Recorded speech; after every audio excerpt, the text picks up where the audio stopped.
Good morning, Sage Creek Bobcats, and welcome to another episode of The Sage.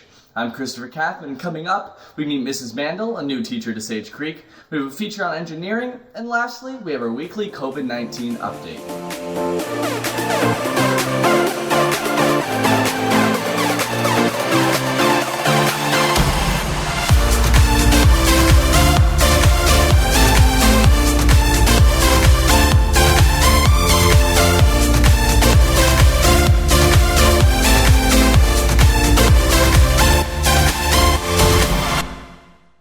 There's been so much change throughout this year that sometimes we forget to check in on the change happening at home.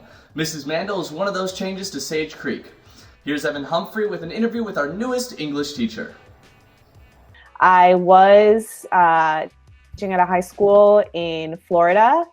I began teaching there last school year, and so then I moved here last spring. So still pretty new, but I also, before I was a certificated teacher, taught summer school for 4th and 5th grade in New York City.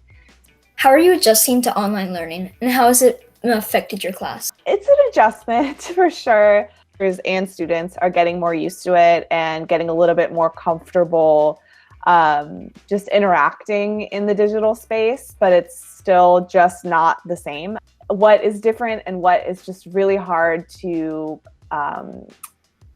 mirror in the online space is just the improv that goes along with teaching, the moments that you didn't plan for but that just kind of happen, the tangents you go on with your students, the laughter that happens. What are you most looking forward to in this year's English class? I am teaching a couple of repeat classes, so I'm teaching 1HA right now, and I get to teach it again next trimester, and that's something that's so unique to Sage. Normally, especially as a first-year teacher last year, I was thinking as I was teaching, I think this would have been better if I did it this way, but I'm gonna have to wait a whole year before I can try that. And now I'm already thinking, how can I make next trimester even better by really refining what I've just done? Welcome to Sage Creek, Mrs. Mandal. I can't imagine how hard it's been for the teachers to work around the restrictions of online learning. But to give us some insight onto how it's going, here's Jason Chase with a feature on the notoriously hands-on class, engineering, and how the class is adapted.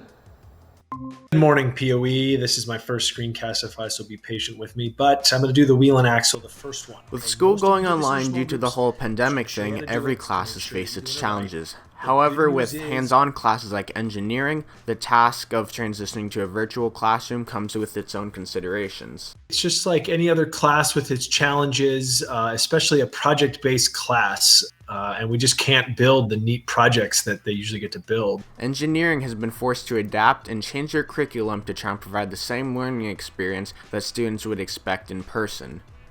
Well, we're going to focus more on the software end right now.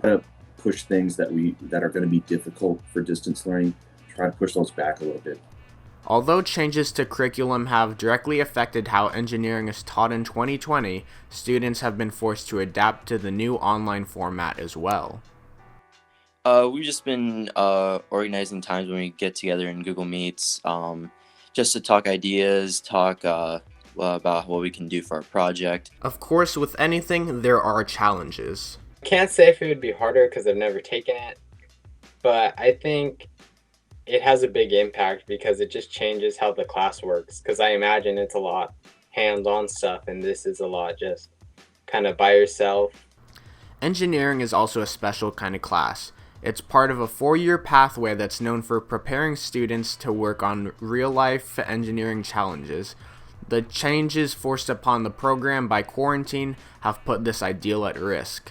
I don't think they're getting the full experience. I think the fun part about the engineering pathway, especially both principles of engineering and EDD, is the building part, is the creativity of having a bunch of metal and making a machine out of it. Despite all the new challenges being presented, engineering students remain optimistic about their current situation. Distance learning is going pretty good. Things may be difficult right now, especially when it comes to the pathway classes, but there is no reason why this should result in stressed students. I just hope our students understand that the teachers are really here for you and that if you ever need something, please don't hesitate to reach out during this virtual learning. We care about you guys tremendously, so please reach out if you ever need something. Jason Chase for The Sage. Back to you, Chris. I'm so glad that engineering is doing so well despite the circumstances. To give you an update on the circumstances that COVID has graciously given us, here's Isabella Bernabeo with this week's COVID update. Thanks, Chris. California holds the highest number of confirmed cases, 859,876, since the onset of the COVID-19 pandemic, including all states and territories. This data paints a grim picture of California's approach to slow the spread. However, there is a light at the end of the tunnel. If we look at the numbers with respect to our large population, our state is actually ranked 31st. In the last 7 days, the NY Times reported that California's new number of cases is 22,441, placing us at 45th in the US. This week, out of 100,000 people, our state has only had 57 confirmed cases. That's a huge difference compared to states like North Dakota, which has seen 488 new cases out of 100,000 people. Therefore, what the data is showing is that although we have the highest overall numbers of infected, California has one of the lowest numbers by population and even lower in terms of new cases. What the data presents is that Californians are actually doing a relatively good job at containing outbreaks, especially compared to states like the Dakotas, Montana, and Wisconsin, in which recent numbers have drastically spiked. More locally, San Diego County has had a total of 1,494 confirmed cases out of 100,000 people since the onset, the 20th highest infection rate statewide. Within this last week, we've gone up to 16th with 63 new cases per 100,000, just behind LA County, who's had 75 new cases. What the data suggests is that while our state is showing improvements, our county could do better at containing outbreaks. With many businesses reopening and tourists flocking our beaches, we may have jumped the gun in trying to return to a semblance of normalcy.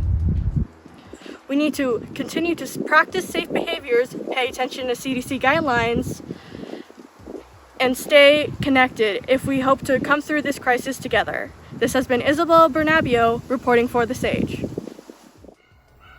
Thank you so much for watching this week's episode, Bobcats. Make sure to follow @The Sage Publication on Instagram, and make sure to head over to thesagenews.com for all news stories.